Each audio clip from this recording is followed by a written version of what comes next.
This is the second part of a video where I talk about Fears to Fathom. So if you haven't seen the first part, go watch it, because I will not be explaining anything I said in that video again. So now let's get started by talking about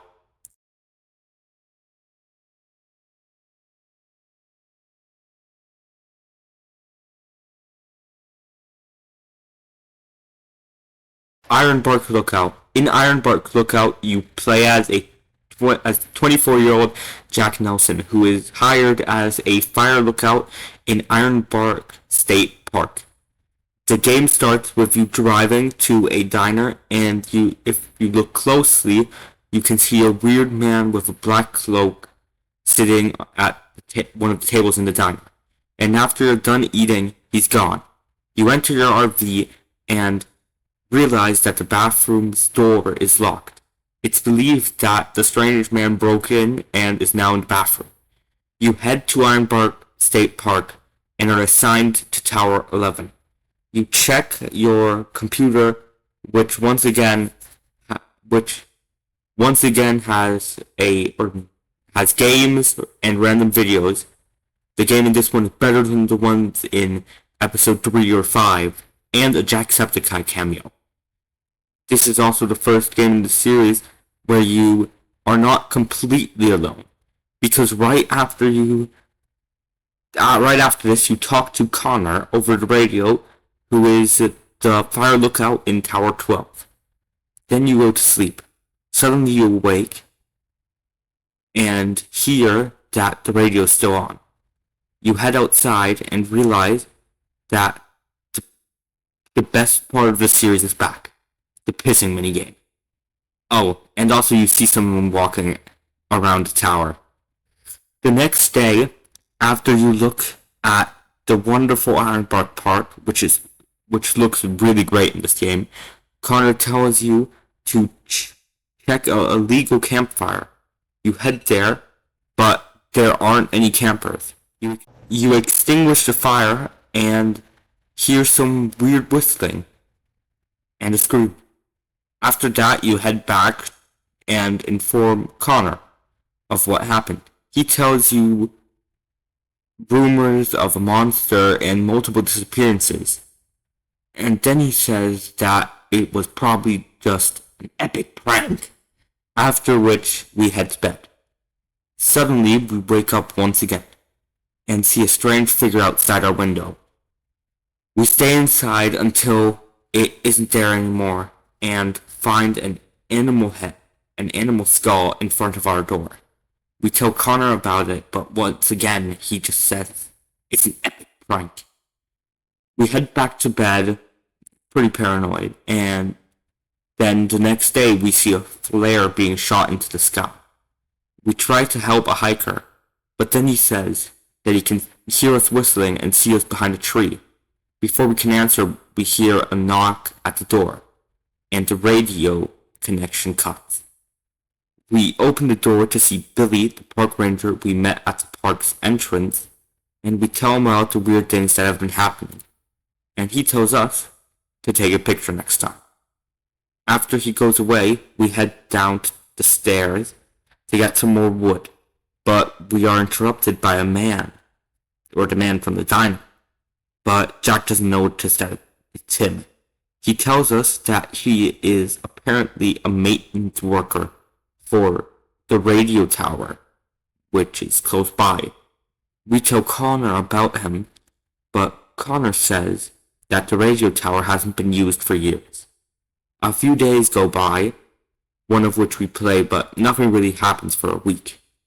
Then, a week later, we are woken up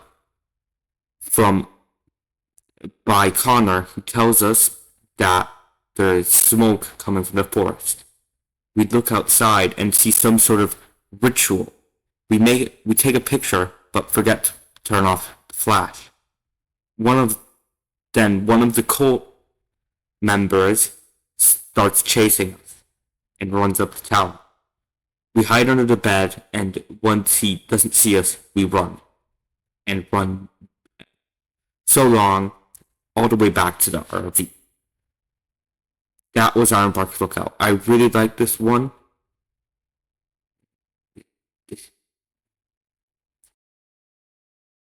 That was Ironbark's Lookout. I really like this one. Some of the smaller tasks are pretty annoying, but overall, I'd give it a 8 out of 10. Now to my favorite game in the series.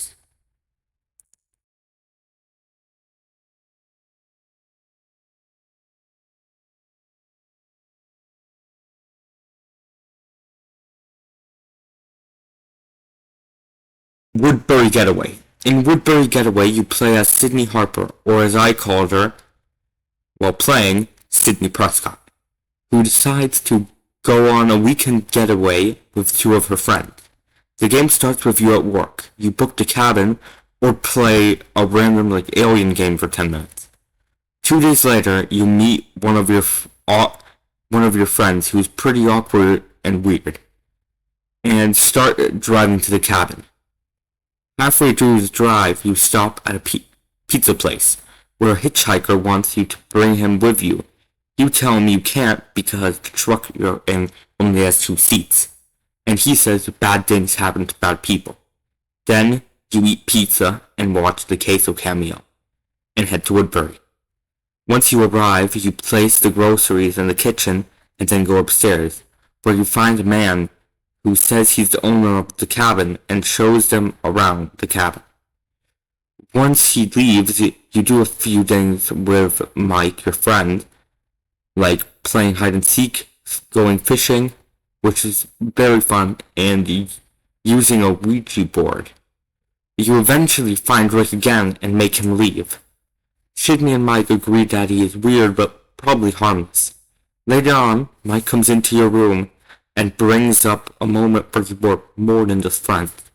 But before you can do anything, Nora, your friend, who still hasn't arrived, calls him and tells him to come get her because her car broke down. So now you're all alone. The hitchhiker eventually knocks at the door, but you tell him to go away, and after that you hear him scream. Then you let Rick in, but suddenly Rick writes you a message, and it says that he hasn't been at the rental cabin in 2 weeks. When you run away from the man who called himself Rick and hide upstairs. Eventually Mike comes back and knocks down the door. In the outro it says that Rick got away and the police didn't find him. They ask the real Rick about him and he seems like he knew something, but he didn't actually tell them anything. This is my favorite game in the series. I really loved the plot twist and I would give it around a 9 out of 10.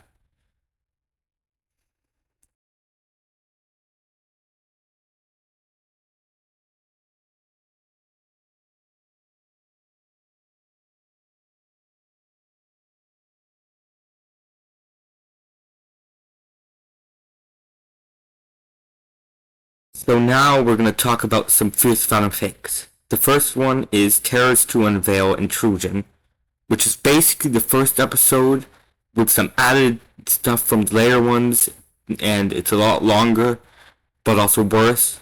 In the middle of it, you go to like the or convenience store from the third game, basically, and it's just a longer, less good version of the first game, Home Alone.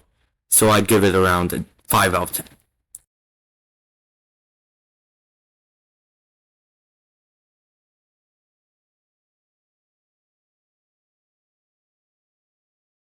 Now to the next one. The next Fist Fathom ripoff is called Twilight Tales Hollow Store. In this game, you play as a high school student who works the night shift at a convenience store. But I have 2 main problems with this game. First, it's easy to soft lock yourself because you can you can throw items into the shelves or through the floor, and there is no ending where you survive. So I would give it around a 5.5 because it is overall the stuff that is there is better than Terrace to Unveil, but it also has a lot of problems.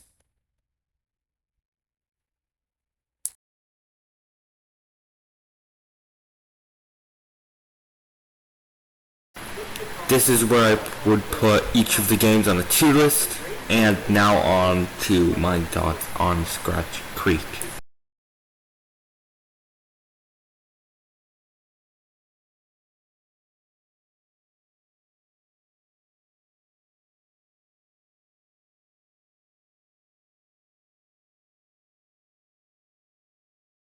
To my thoughts on Scratch Creek. Scratch Creek will be the newest game in the Fears of FATHOM series, but you will have 2 players, which it looks pretty good from the pictures they've done, but it might be like it also looks slightly different than the first 5 in some of the fonts, which I don't like too much, but that just might be a problem now, and it might look better in the game. But I think having it be a co-op game will probably make it worse. Just because like the entire point of some of them are that it's about isolation. So yeah, I hope it's good. And it might be, but we'll see.